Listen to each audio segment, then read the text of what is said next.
Hello Doc. Bali, ito po yung midterm exam ko para sa PRC9.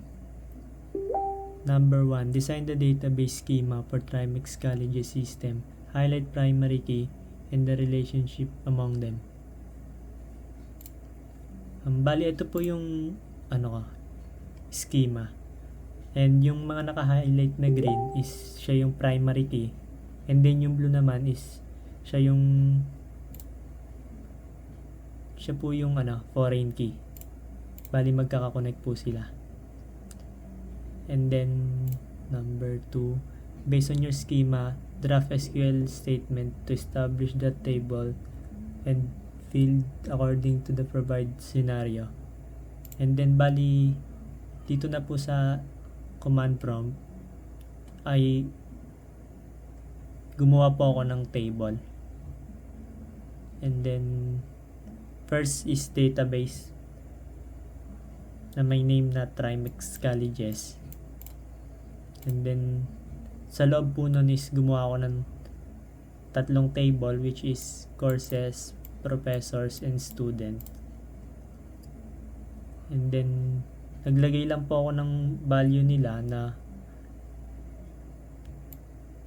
professor ID, name, and then subject para sa professor. And then sa courses, sa student po is student ID, name, date of birth. And then sa courses po is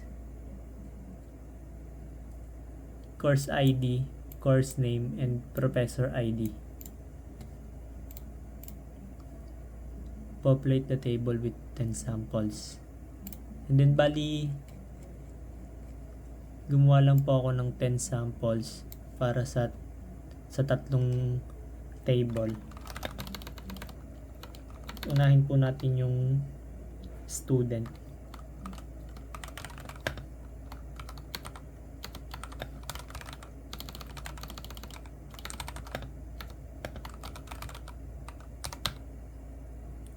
Ayan po. And then yung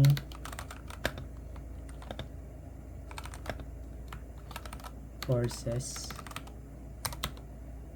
Ayan po. And ang huli po is professor.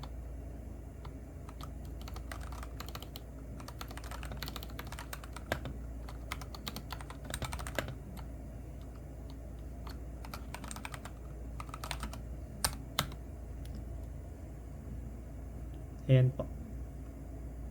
Yun lang po. Thank you.